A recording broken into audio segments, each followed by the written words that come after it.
Berpapasan di tengah hutan, KKB jadi ayam sayur. Prajurit TNI, untung kami tunaikan sholat maghrib. Melansir dari poskupang.com.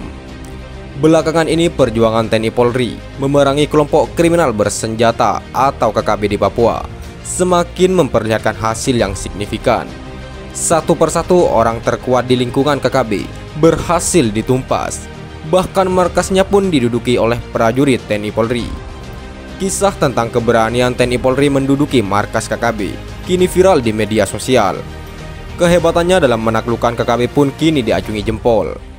Netizen pun tak henti-hentinya mengirimkan doa bagi TNI Polri, sebab tugasnya teramat berat kala berada di medan laga. Sebagaimana diketahui, baru-baru ini TNI Polri berhasil melumpuhkan Lesmin Walker, salah satu sosok andalan KKB di Intan Jaya. Tak hanya itu, markas yang ditempati Lesmin Walker baik di Wolomi maupun Tagaloa diambil alih oleh pasukan TNI Polri. Pada momen itulah, sejumlah dokumen KKB yang ada di tangan Lesmin Walker dirampas TNI Polri. Insiden ini terjadi setelah sebelumnya TNI Polri mengeksekusi Ali Tekegoya saat yang bersangkutan sedang memata-matai aktivitas pos TNI. Insiden ini terjadi setelah TNI mengirim Tony Tabuni dan teman-temannya ke alam baka. Ali Tekegoya merupakan komandan operasi yang dipercayakan Panglima KKB Egyanus Kogoya untuk menyerang TNI Polri. Sedangkan Lesmin Walker komandan operasi yang dipercayakan Panglima Lekagak Telenggen untuk menunaikan tugas yang sama, yakni menumpas TNI Polri dari tanah Papua. Sementara saat ini, sebuah video viral memperlihatkan detik-detik prajurit TNI berpapasan dengan komplotan KKB di sebuah jalur jalan tikus. Pertemuan tak terduga itu nyaris menjadi ajang baku tembak yang paling mengerikan di tanah Papua, sebab kedua belah pihak sama-sama menenteng senjata api dan dalam posisi berhadap-hadapan. Namun keberuntungan lebih memihak pada TNI Polri. Hal itu selain karena kehebatan aparat yang dibanggakan NKRI, tetapi juga atas campur tangan Sang Ilahi. Kisah ini amat menyentuh, sehingga seketika video itu pun menjadi viral di jagat maya. Bahwa sebelum berpapasan dengan para pengacau bersenjata tersebut, aparat TNI telah bergerak hatinya untuk mencari air wudhu guna menunaikan sholat maghrib di tengah hutan. Maklum saat itu hampir gelap dan telah tiba waktunya bagi umat muslim untuk menunaikan sholat maghrib. Ketika para prajurit TNI itu beralih jalan menuju sungai untuk mengambil air wudhu, tak lama berselang datanglah pasukan KKB yang juga melewati rute yang sama. Komplotan KKB itu bukan sejalan dengan prajurit TNI yang sedang menuju sungai untuk mengambil air wudhu, tetapi mereka mengambil jalan lurus tanpa tahu alur belokan yang dilalui prajurit TNI. Saat itu tak satu anggota KKB pun yang mendeteksi kehadiran prajurit TNI yang sedang melewati jalan tikus tersebut. Jejak TNI itu praktis tak diketahui sama sekali.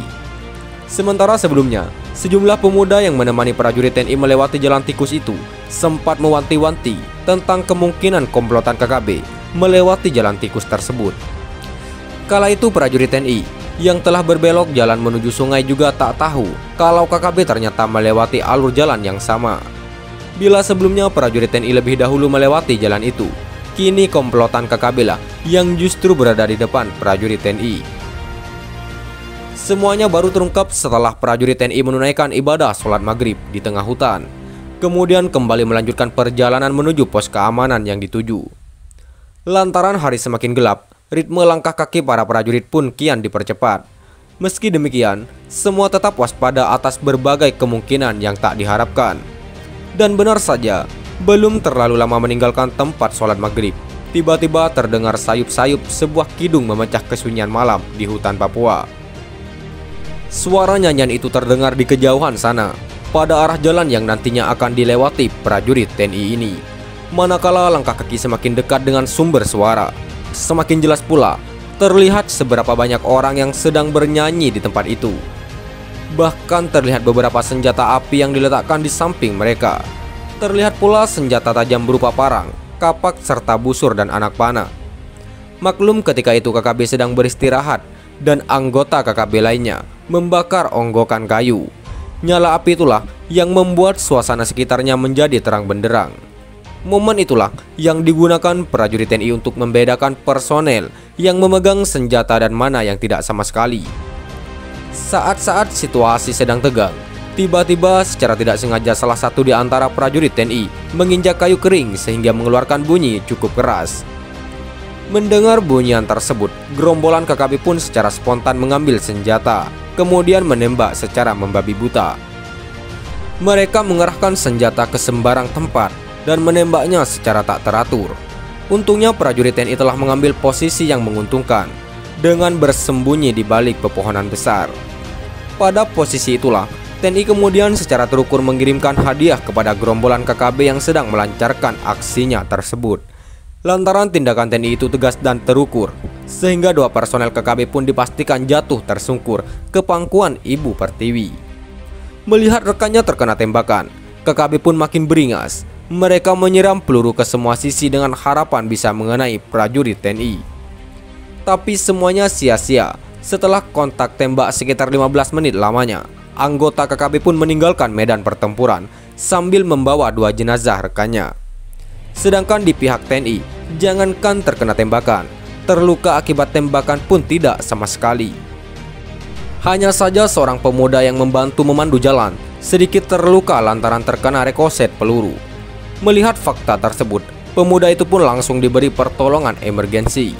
Dan setelah tiba di tempat tujuan, pemuda itu langsung dilarikan ke puskesmas untuk mendapatkan pelayanan medis.